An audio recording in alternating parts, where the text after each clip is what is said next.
Bale, ongitorriak, hau da BDSko elkarteko pixkat podcast edo elkarrizketa gune bat irekin nahi izan duguna. Ni naiz Dornaku eta ari naiz pixkat elkarrizketa atzaile paperean edo, eta menditugu paren elkarteko Oiana eta Miren.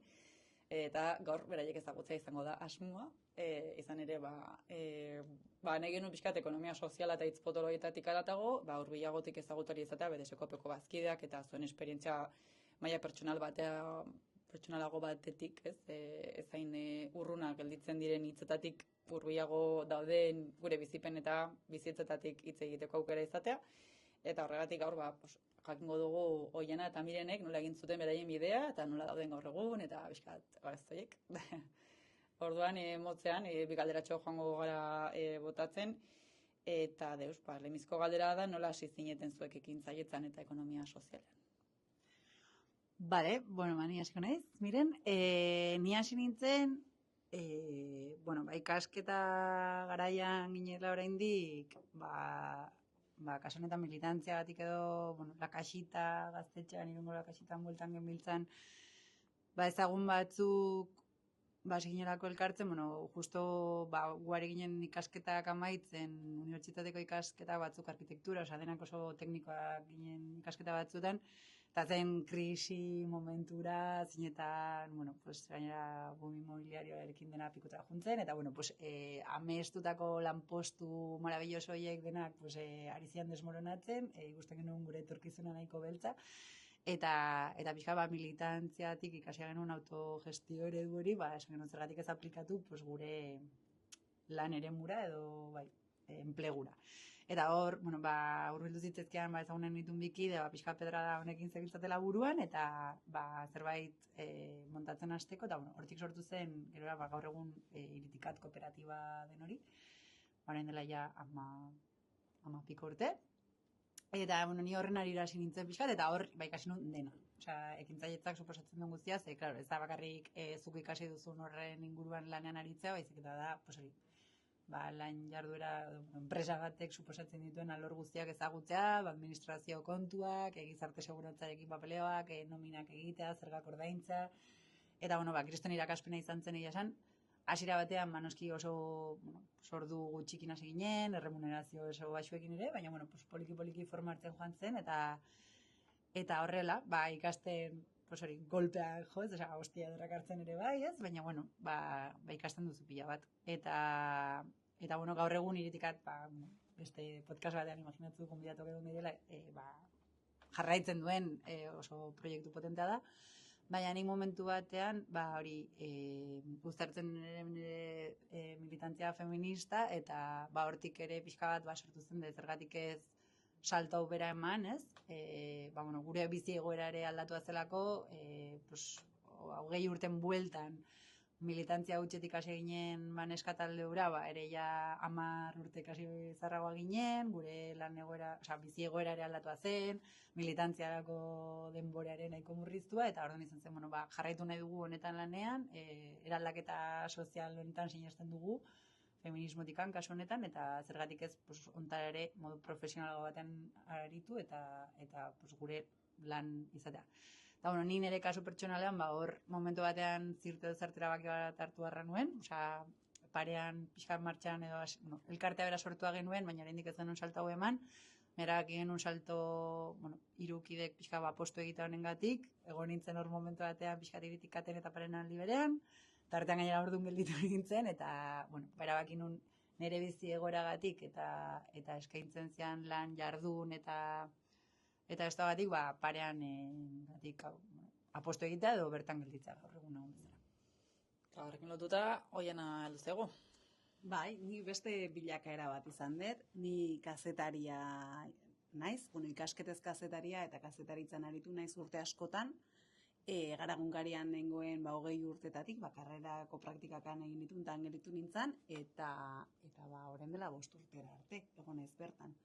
Baina, nekan esparru militantean edo, mugimendu feministan nenbilen, hor Mirenekin eta pareaneko bestekidearekin, Ainararekin, eta hor, bilgune feministan aritu ginen, militantzia espazio horretan urteetan eraman genuen, baina egia da, bizitza komplikatzen joaten dela, ez?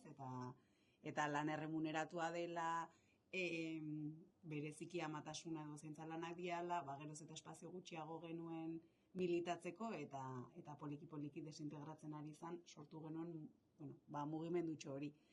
Horri buelta emateko sortu genuen parean elkartea hasieran modu militantean aritzeko, 2015ean okeraz banago sortu genuen, baina ez genuen asmorik lan erremuneratu egiteko, baizik eta gehiago diru laguntza batzuk eskatu eta proiektu hasieran piztutako proiektu batzuk ez itzaltzeko edo hor mantentzeko, baina gero esan genuen, eta zergatik ez dugu apostu egiten, eta benetan betetzen bagaitu, eta benetan gustatzen bali mazaigu, eta hor ere egon zan pixkat, feminismoaren buma edo ikasketetan edo berdintasun teknikari pilo bat sortzen naizian, pixkat ere balioan jarri izan, ez?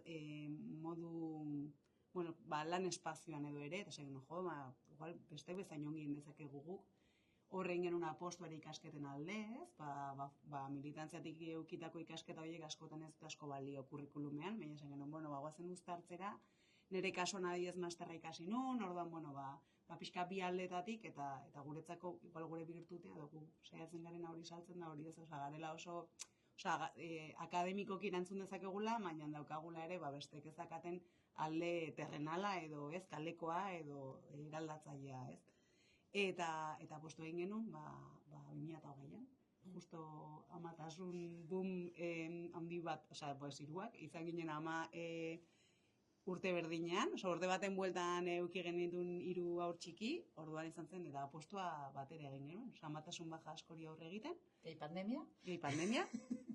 Eta lehenengo urtea sobrebitu eta asko zailago ezin da izan, eta horrela. Bai. Eta pixkat ere gogoetari izan zela, igual pixkat ere zebilako ez, bedeseko, ja sortua zen, ez, elkar une hori ekintzaile eta sozialan edo genbiltzan batzuen baitan, eta guzti hori ere zegoen gure ingurunean, orduan, eta nik ere pixkat iritikatetik ikasitakoa eta izandako ibiliak ematen zigun ere segurtasun bat parean sortzeako bidean, ez ginela zerotik ikasten, ez? Ikusten genuen hori posiblea zela, egina zutela beste batzuk gure ingurunean, edo ni gainera ibilan nintzela hortan, eta zen zergatik ez hontan ere apostu hau egin, eta hori, eta esan duen bezala, hasiera batean sortu genunean elkartea, ez genuen intentzio helburu honekin egin, baina bai izan zen 2-3 urteen ostean, hori diru laguntza lortzen genituen, eta mundu guztia, egiten genituen proiektua garatzeko, gu ez ginen gainontzeko guztiak oso modu duinean ordaintzen genituen, ez? Eta gero gogor gaude, agian inor baina ordu gehiago sartzen, dedikazio handiago eskaintzen, eta mundu guztia duintzen dugu, gure burua duindu ezik, ez? Eta orduan, horrela izan zen hausnarketari, agian gu ere sartu daitezke horren parte. Eta, hortik. Beraz, zuen kasuan bai bada dagoeneko egiten zenuten zerbait urririk eta ere ideal eta helburu batzuk lortzera begira, ez? Gertatu daiteken bezala beste leku askotan edo alor ezberdinetan, bai euskalgintzan edo ekologian, ez? Eta hemen ere baitu gain bat kasu, ez? Bedesekopen lerro horretan eta hori, ez? Zuek aukera izatea hortan aritzeko modu profesional baten eta jarraitu batean eta saltori gainera ematen duzu momentu gainera berezi batean baita pertsonalki. Zarain da pixka galdera da, zuek, hau guztia egituratu, osaltu eman, osatu zineten, eta gero urteak dara mazuteia hemen lanean.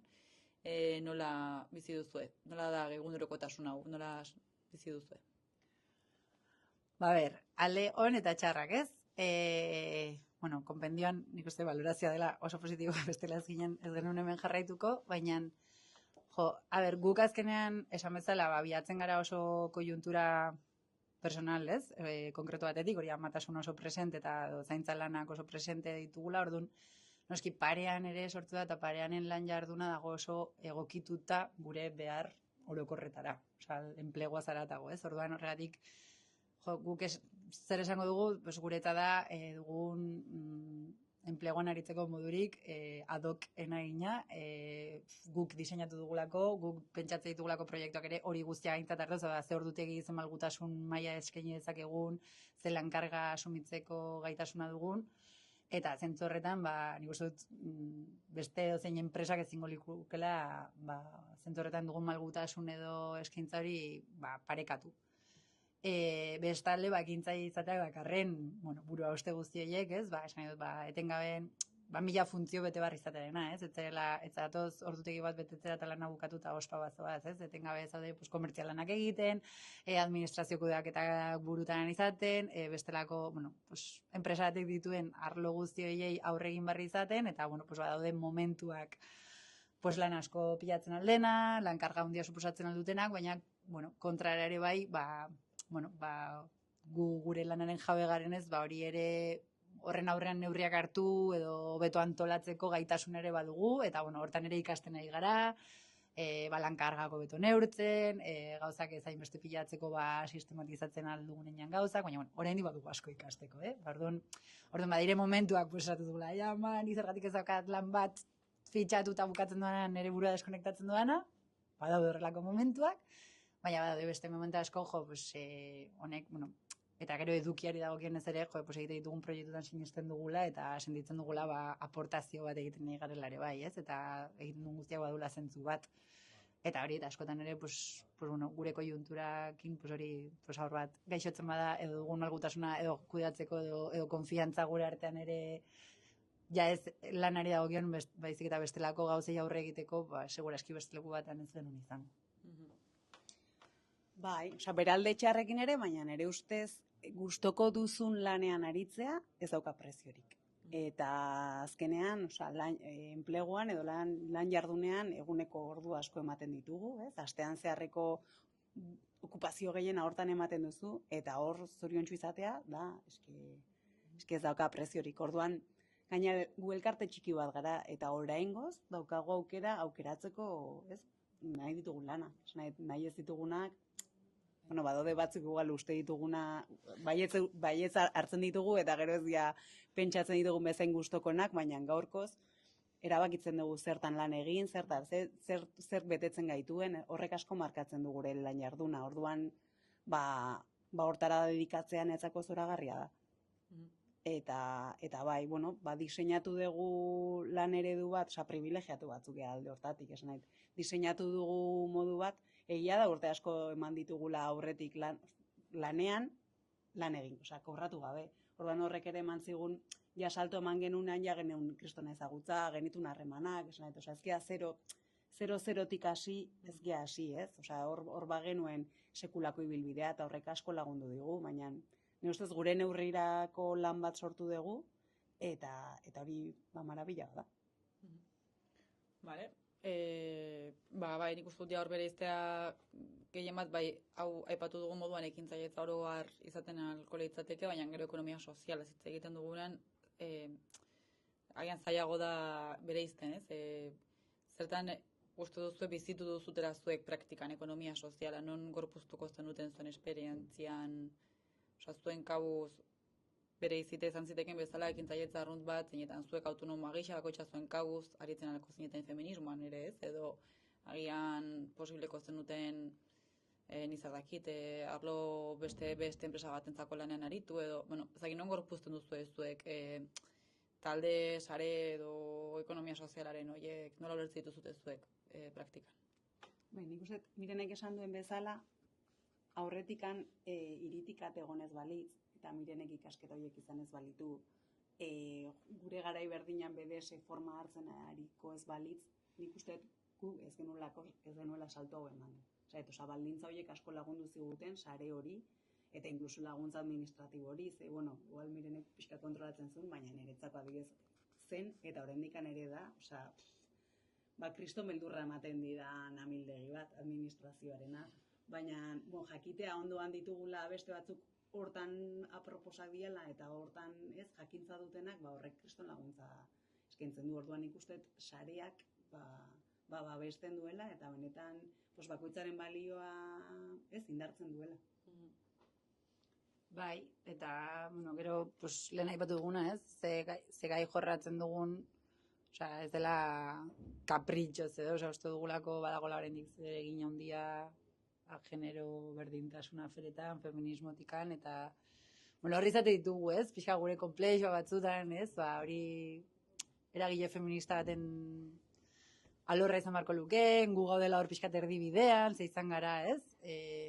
Eragile bat edo militantzia hutsa, baina orain profesionalizatuta, eta hor batzutan ere gure burua kokatzea eta Baina, bueno, pues horrexek berak nik uste dut egiten dula izatea ekonomia soziala, ez? Osea, hor rubikatzen garelako, hortik atozelako, eta oraindik ere hor sentitzen garelako. Osea, militanteki ere asko, oraindik ere gauza asko egite ditugu, edo etekinak daudenean saiatzen gara, eraldaketa sozial horretan aportatzen duten proiektuei ematen, edo eskaintzen, eta gero hori, pues, ez egotea hori munduan iglu baten barruan, osea, aislatuki lantzen, ez? Osea, pues, sarean lan egitea, bai barrurako behar izan nahiek asetzeko, baina baita kanpora begira ere bai, eta proiektu amankomunak egiteko, beste alor batzuetatik lanean dabiltzaten enpresa kooperatiba dena delakoekin.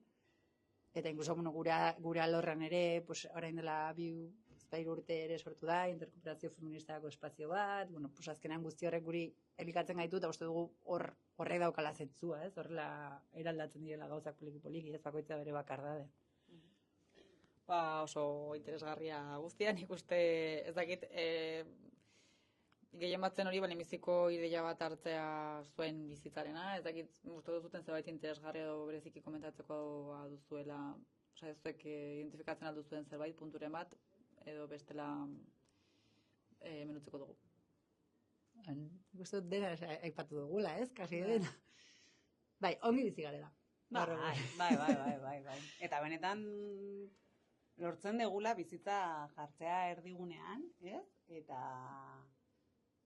bueno, obligazioz. Hasieran obligazioz. Baina gero nik uste ere, nik uste ere, tokatu zaigu jartzea beste premio batzuk enpleguaren aurretik momentu batzutan horrela dalako, baina orain ja nik uste aukera bat dela ere, eta oso ondo bizi gehala. Bai. Bueno, adibide gisa, pues ez dakit adibidez, azken urtean edo, pues kirola ere, osea, bueno, pues da adibide txiki bat, ez? Baina, pues igual pixkat abandonatu izan dugun alor hori, pues hori, amatasuna dela medio, ezakitzen, pues bueno, pues hori lortu dugu bulegoaren baitan, ez? Bai, guarditan igual, pues rato bat, korrika egitera elkarrekin joatearena, edo, bueno, pues espazio informal horiei ere balorea ematea, ez? Askotan gauza guzti horiek produktibitateak ez dituna aintzat hartzen, pues guretzat oso ezinbestekoak dira, eta guretzat ere elkar harremana edo jakita bakoitza nola dagoen, osea, ez da zerbait extra, osea, da como zerbait zentrala, ez? Oinarrizkoa behar duguna, talde lan hori aurrera egiteko, eta dena ondo joan dadin. Nire azten kasuan berezia da, hainbat hiruak zeundetela, hiruek zenuten ume txikiak, ez? Eta kontziliazio hori, ez? Hainbeste bilatzen den kontziliazio hori, hain zuzen ere, ugaldu eta aldi berean, enpresa astea, ez? Dena uztartzea eman intuitiboki ematen aldu, ez gauzarik errexena, ez? Edo ez aldi berean egiteko moduko zerbait, baina nahi zuzen ere hori egina ekonomia sozialeko enpresa egitura honetan ahalbidetu dizue, hain zuzen ere hori egin alizatea edo errestu du hainbatetan, hartu alizatea, umea gaixo egonda etxe, bere bia joan alizatea edo nire kanpoko ikuspegia, bada pixkat, bai izan dela errestatzailea, ez? Nesta etxera eraman gero gal bururan, ez? Pentsamendu horiek eta beste, baina nire ideia da gian izan dela errexago umeen zaintza, gaur egongo duzuen egituran, ez eta lehenago baino, agian. Bai, zaro, pues ni adibidez nire kasu pertsonalean, ni nire bigarren amatasu maimenetik bueltan, uste dut hori lehenengo hilabeteiak ikasturta maitu bitarte, bastean behin bakarrik etortzen nintzela bulegora mundu presentzialean, ez? Eta justu horrexegatik, ez? Niretzat bestela etzen bideragarria izango momentu horretan, astelehentik ostiralera bulegoatean ordutegi konkretu bat betetza, bueno, bilatu nuen nire modua, etxetik baldin bazen ere eta distantzian, nire lan ordu horiek edo aportazio eskinalizateko, eta segurazki, momentu horretan besteak sufritzen dute, ze agian, jaten dituzte horren ondorioak, baina, pixka gero da tomaidaka bat, eta agian beste pertsona bat, gora horreta edo, kojuntura antzeko baten egongo alitz, kontrara ere eskaintzeko prestaudena, ez? Bai, gure kasuan behintzat, bestela niretzat hori oso zaila izango zen ere bizitzan enplegua maila hortan mantendu izana. Bale, onaino utziko dugu hemen, eskerrik asko, zuen esperientzia guarekin partekatzeagatik, eta espero dut ere beste entzako baliagarri izatea, eta urrengo arte. Aio!